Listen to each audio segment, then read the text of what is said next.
it does. Why the Uyghurs?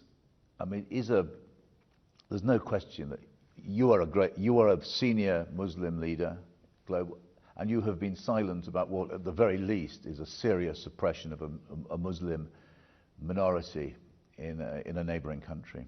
Why is that? You see, Peter, I find these selective pronouncements on human rights, I think it is so immoral. Now, China is one neighbor, the other neighbor is India. In Kashmir, there are 900,000 troops who've put 8 million Kashmiris in open prison. They have over 100,000 Kashmiris have died since 1989. You know, the way what they are doing in Kashmir right now, and the UN reports saying what they are doing. Not one word of criticism in India, not just that, what they are doing to the minorities in India, to the Muslims in India, Muslims in Assam, the laws they have passed. It's a total racist government. Now, what I find so... Now we're going to come... Kashmir is a very serious subject. We really want to come on to that. But no, but Peter, I'm following from there. Now, they want us to criticize what's happening to the Uyghurs.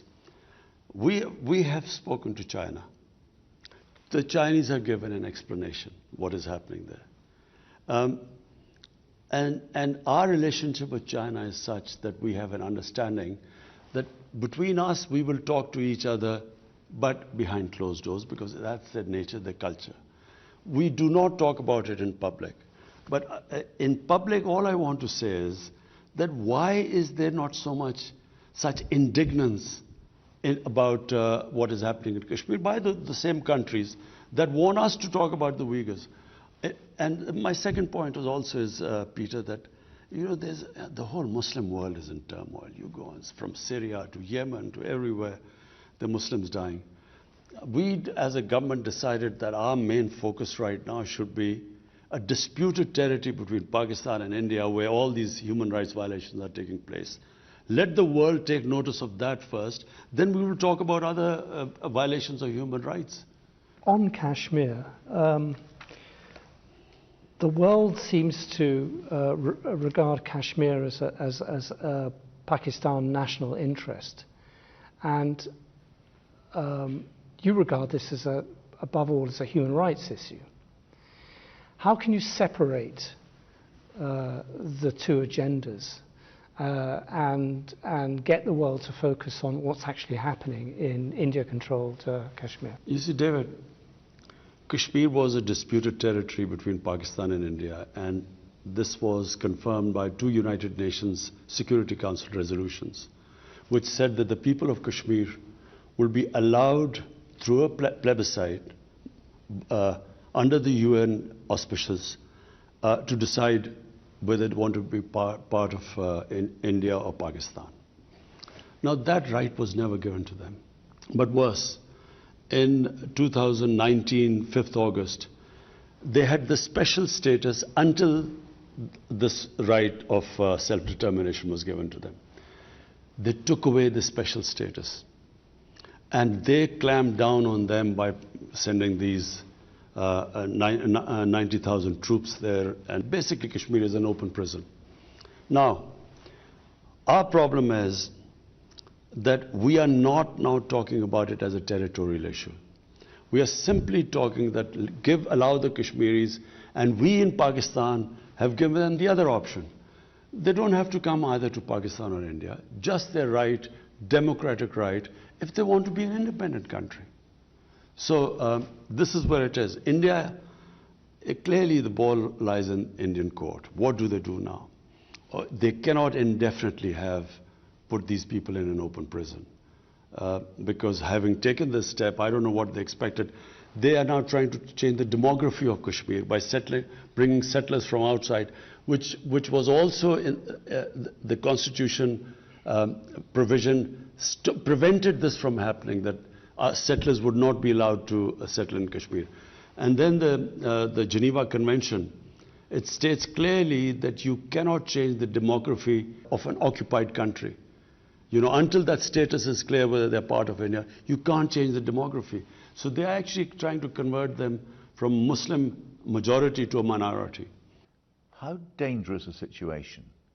It's been rather forgotten because so much else has been going on. But how here we have two nuclear powers at odds with each other, and there's fighting almost all the time, isn't there, at a low level? You know, how dangerous a situation is Kashmir?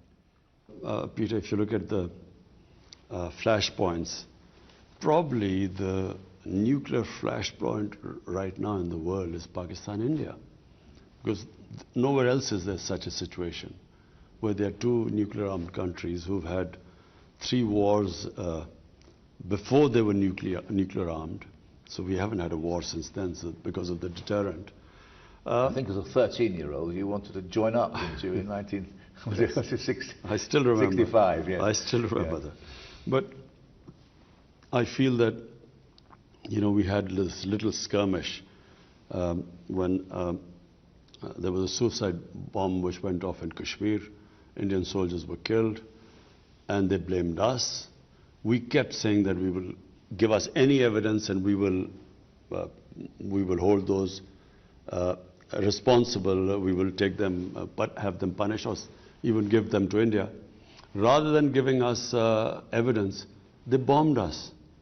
Fortunately, there was no loss of life. So, you know, Pakistan also retaliated, again bombed somewhere, and then they shot down an Indian plane. So in that situation, I mean, I as a chief executive felt it could have gone anywhere. We immediately returned the pilot, you know, was shot down to cool down things, because once 2 nuclear-armed countries get into the situation like we did, it can go anywhere. So I think I actually addressed the United Nations too and told them that, look, you came into being to stop this sort of thing. There's an unresolved issue. It's your own Security Council resolution. In East Timor, the people were given the right, they passed a resolution, they were given a right to decide the destiny, plebiscite, they became independent. Why not Kashmir? And unfortunately, it's because of once, you know, if you're big enough, you have a huge market for other goods, that gives you the leverage actually to get away with, you know, which East Timor could not get away with. Can I ask you, all this seems incredibly familiar to Palestinians, what's happening to Indian-controlled Kashmir. It's almost as if Israel has given India the template, although that's probably a very crude way of putting it. But how dangerous is the liaison between Israel and India right now? I feel that, well, they are very close, you know. I mean, should we read anything into it that Narendra Modi visits Israel and then he comes back and clamps down on Kashmir and, you know, the events of 5th August 2019, do we think that he got his instruction from there? Because that's what Israel has done. They have just built such a strong security apparatus, and they just crush anything. They will send people in, they will kill, assassinate, and then they have total immunity. They, you know, whatever the United Nations General Assembly says, they have complete confidence in the veto power which the US has in the Security Council. So they get away with anything. And I feel that India feels, because now it is being used, or it is considered a bulwark against China, they are now part of the Quad. I feel it's the same thing. India can get away with anything. My whole point is that when they ask us to comment on human rights elsewhere, the worst human rights violation is in Kashmir. Nowhere, maybe in Israel, but nowhere are things as bad as they are in Kashmir. Were you pressurized by any Gulf country to recognize Israel? No, we weren't. No one pressurized us. In any case, I mean, Pakistan is a democratic country. I mean, there's no way we can take a decision without carrying our people with us. So there was at no point did someone whisper in your ear and say, why don't you join? This is the incentive for joining the Abraham Accords. No one did. I wonder if I could change the subject and quote what I think are very prescient words from your book about Islamophobia in Europe. The ascent of right-wing anti-immigration parties in Europe, the misleading and sometimes downright sensationalist reporting against Muslims in the right-wing Western media, France's ban on the burqa, and so on. Nothing's got any better, has it over the last 7 years since you wrote those words? Peter, look, the problem is, and I blame the Muslim leadership for this too.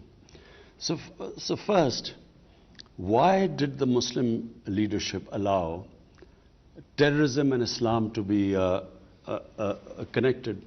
What has Islam got to do with terrorism? Just now, this Indian variant of this COVID-19 came across, devastating the world. But the Indians said, look, don't call it Indian.